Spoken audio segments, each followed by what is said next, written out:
Words have no meaning right now. WWE SummerSlam was a cinematic masterpiece. I am Eric Emanuel, and for the longest time on YouTube, I was a Roman Reigns defender. I used to do clipboards, if you remember, that said the payoff is coming, if you just believe in it. And now, the guy that we all said for years was shoved down our throats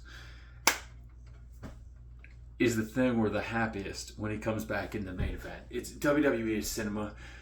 Like I said, I'm Eric Emanuel, and I'm going to give my quick breakdown of WWE SummerSlam as quickly as I can do it. As far as predictions, I think I went 6 for 7 or 5 for 7.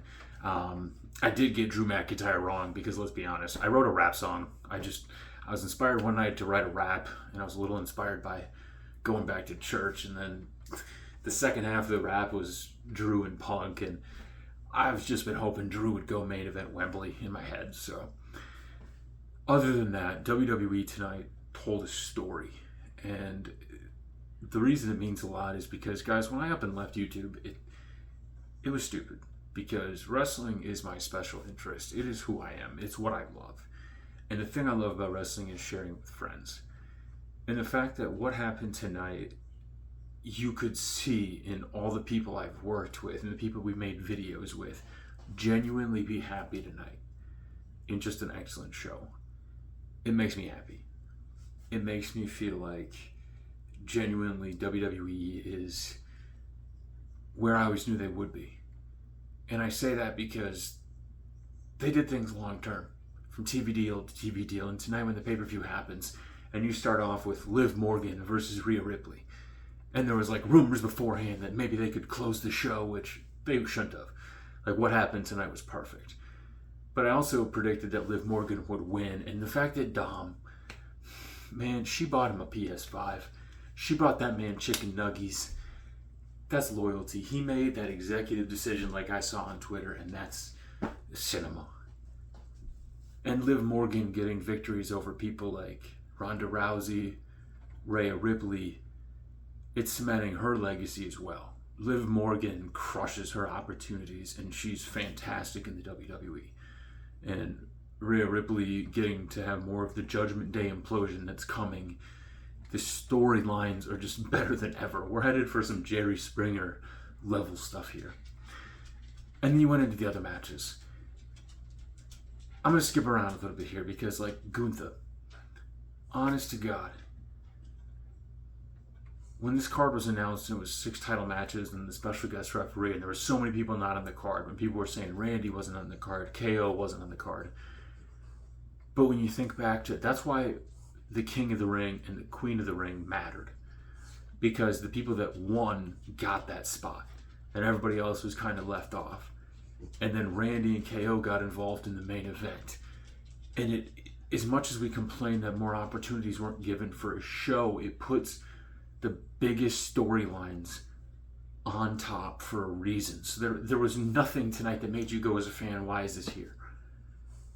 Jelly Roll with the choke slam, the greatest choke slam I think I've ever seen as a fan. Jelly Roll, my man. Like, dude, I used to be 500 pounds, Jelly Roll, so like I would love to interview you one day, because like for me, like I know you have all this money and stuff, but dude, give me a shot. Jelly Roll, hit me up. And Cody Rhodes, the sign of respect with Roman Reigns at the end, absolutely fantastic. Nia Jax, who I predicted would win, just gets to go out and clobber her. And Tiffany comes out. I forgot about the briefcase. Just cinema. It's just WWE right now. It's like, I'm trying to think of the words, and this is just the true emotion of like, this is what it should be. I don't want to come on here and complain because they didn't book what I wanted. I just want to enjoy it like a TV show and come and nerd out with people and ask, what did you guys think?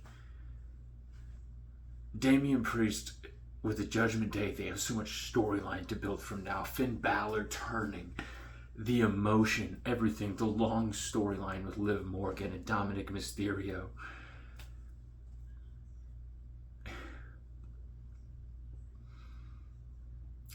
And unfortunately, I waited too long to connect with wrestling with my dad, and he passed away last year. And then a show like this happens. And my dad used to talk about Cody eventually winning the title because his dad never did, and if he ever came back to WWE.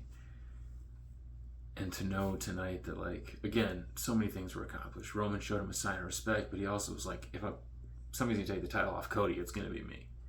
So, like, there's a lot going on.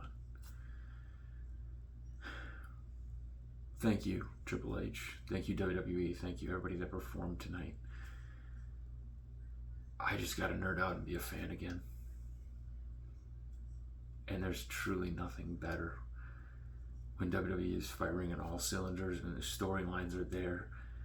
Even if I'm able to call it out with precision on my predictions, Logan Paul versus LA Knight was fantastic because most people didn't see it, but I predicted that maybe there'd be a lawsuit where Logan could get his title back in a very heel move.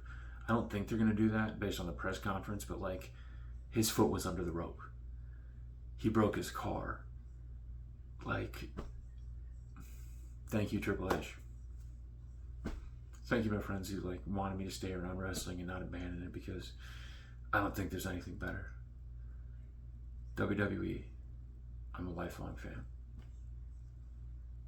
I love the other companies, AEW, I love wrestling in general, but there's nothing better than WWE. Until next time, I'll see you guys later.